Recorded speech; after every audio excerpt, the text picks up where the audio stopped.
Halo, jumpa lagi dengan kami di Three Brothers Aquatic. Untuk melanjuti permintaan kalian kemarin, saya hari ini akan bertemu dengan ahlinya pakan dari Nekos Farm. Dengan siapa, Om? Om Aji. Om Aji ya, karena udah sering lihat juga video sebelumnya beliau. Hari ini kita akan kupas tuntas. Apa sih kerjaannya beliau itu dalam budidaya pakan hidup? Kita berbincang yuk. Jangan kemana-mana tadi, Three Brothers Aquatic.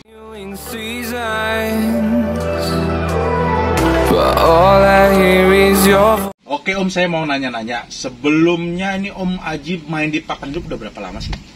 Saya lahir di dunia ikan itu tahun 2009, Bang. 2009 Ya, itu 2009. main apa itu? Saya main pertama kali di bidang ikan konsumsi, khususnya breeding. Untuk penjualan bibit, kita sediakan itu gurame, ya termasuk lele, gitu Bang. Setelah itu? Karena kebutuhan pakannya yang luar biasa, saya tidak sanggup dengan permodalan saya beralih ke ikan hias, Bang. Berarti Ya. Waktu di pakan lele itu pakainya pelet pabrikan ya? Pelet pabrikan. Pernah nyoba pakan hidup nggak di ikan konsumsi begitu? Karena kendala sebelumnya, Bang, permodalan kita, nah dari situlah saya mempelajari pakan hidup itu sebagai pakan pokoknya mereka, Bang. Pokoknya bukan alternatif ya? Pokoknya, Malah ke pokok. iya. Hasilnya gimana Om? Hasilnya lumayan, kita bisa mengirit pengeluaran bulanan, sama bisa untuk mencukupi semua kebutuhan farmnya saya dulu, Bang. Berarti memang pakan hidup ini sangat mempengaruhi pengeluaran kita ya? Ya, pengeluaran kita ya? terutamanya. Daripada bergantung pada pabrikan, mendingan beralih ke pakan hidup. Ya. Waktu itu sebelum masuk ke dunia ikan hias, kendala lain selain pakan itu apa sih Om? Ya semuanya, faktor kesehatan ikan itu pengaruh banget. Ikan tiba-tiba mati semua banyak, ya kan? Faktornya di air apa di pakan sebenarnya itu? Kalau setelah begitu? saya ganti dengan pakan hidup ini, faktor-faktor tersebut itu menghilang dengan sendirinya. Oh, berarti memang Gitu. pakan hidup sangat direkomendasikan bagi Ya. para peternak lah ya, Ya. peternak ikan khususnya ikan. Sekarang kan kita bahas ikan hias. Ya. Nanti mungkin nggak nutup kesempatan kita akan mencoba ikan konsumsi juga, Ya. juga meminta bimbingan dari Om Aji Ya. sebagai pemain senior lah kawan-kawannya. 2009 sekarang udah 2022, udah lama sekali ya kawan-kawan ya. Oke, kita akan bahas lagi sebelum menggunakan pakan hidup. Om bikin sendiri itu belajar apa memang mencoba awalnya? Saya di situ ada mentor saya juga, Bang. Kita nggak hanya dari kemampuan kita sendiri. Kita belajar dengan mentor-mentor terdahulunya kita. Nah, salah satunya itu Pak Bambang, ya dia masternya di IPB sana. Nah, mungkin dia sekarang pada udah nggak ada semua, almarhum semuanya. Di situ kita berkolaborasi sama mereka. Nah, mulai dari pemijahan, terus dari kesehatan ikan, terus pakan yang terbaik itu apa, semuanya saya berkolaborasi dan saya kembangkan sendirinya. Nah, perlu diingat, pakan ini berpengaruh sekali sama perkembangan ikan. Bila mana dari buraya dia sudah memakan pakan yang bagus, untuk lanjutnya dia bertumbuh kembang dewasa, dia akan tahan penyakit, Bang. Pas mulai main ikan hias langsung pakai pakan hidup apa masih pakai pelet? Setelah main ikan hias itu sudah memakai pakan hidup kita, Bang. Soalnya kita belajarnya dari pakan hidup ini dari kesalahan kita pas waktu ikan konsumsi. Oh betul, berarti memang berlanjutnya langsung dipraktekin dari awal ya. iya. Main ikan hias awalnya tahun berapa? Saya tahun 2013 itu udah berkecimpung di bidang koki, manfish, dan diskus. Koki, manfish, dan diskus. Ya. Waktu itu diskus belum tenar ya, Ya, sekarang belum udah tenar. sangat tenar Ya. ya kawan-kawan ya. Jadi pakan hidup yang Om rekomendasikan untuk ikan hias ini apa saja sih sebenarnya? Bagi teman-teman yang breeding, pakan hidup ini adalah jenis moina, putu air moina. Itu wajib teman-teman punya. Karena mempertahankan moina juga sangat susah. Gitu. Betul, soalnya beli ya. kita beli belum lewat hari aja udah pada mati. Ya. Ntar tips dan triknya kita minta. Selain moina apa lagi tuh? Dari jenis moina kita ke jentik nyamuk ya. Itu kita khususkan bagi breeder yang menyiapkan indukannya untuk dipijahkan. Sangat membantu sekali, Bang. Jentik nyamuk itu hasil teloran yang dia dapat itu maksimal. Berbeda dengan ya, tanpa berbeda. jentik ya. Ya, terus untuk hasil anakannya juga karena pengaruh dari telur ini yang udah benar-benar bagus kualitasnya, anak ini nanti akan menjadi burai yang sehat dan dia pastinya tahan penyakit yang tadi saya bilang. Dari awal kalau udah sehat anakan, insya Allahnya kedepannya dia akan bagus tumbuh kembangnya. Betul. Terus dari kecil juga udah mulai mengenal pakan hidup ya. Ya betul sekali, Pak. Udah terbiasa lah ibaratnya. Moina, jentik, lalu ada ya? Untuk sekarang karena Daphnia magna ya kan, baru untuk tenar masuk, juga ya, ya kan, betul. Masuk kita berusaha untuk membudidayakan dan alhamdulillahnya juga bagus juga.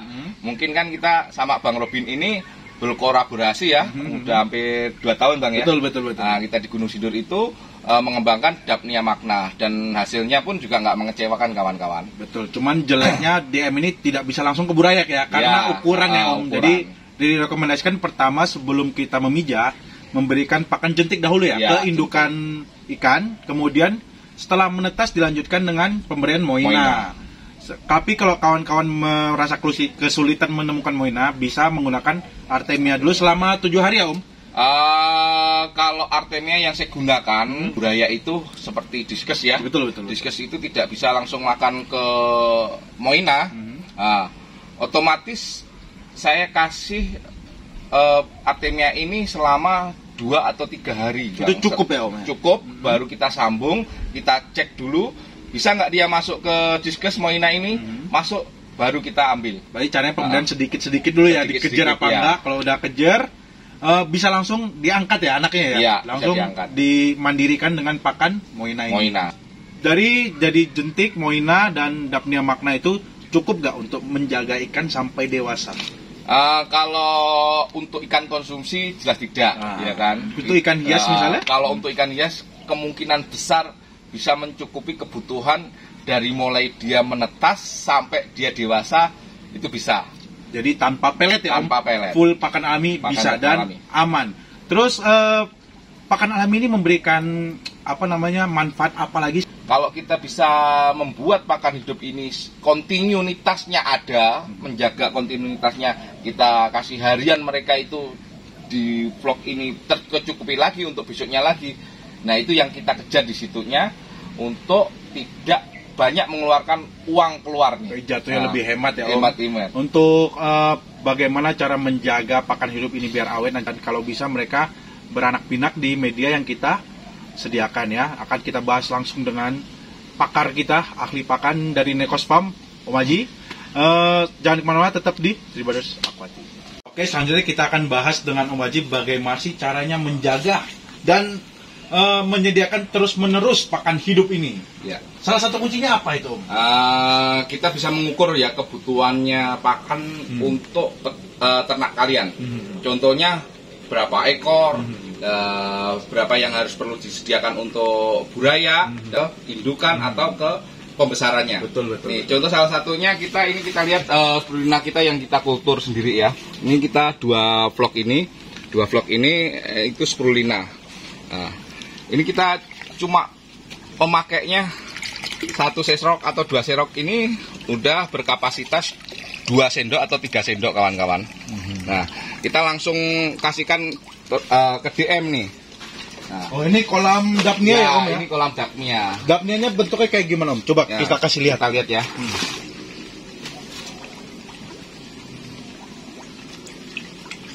Nah, ini Daphnianya kita. Ini warnanya tidak merah ya teman-teman ya.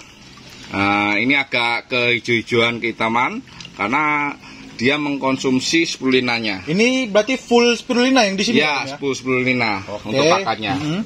Nah, kemudian teman-teman, bila mana kapasitas disediakan, otomatis teman-teman harus bisa menghitung media kultur dari DM atau dari spirulina ini. Nah, contoh ini karena saya kebutuhan farm dari semua Nekos itu saya yang memenuhinya, saya yang nganggupin untuk menuhin.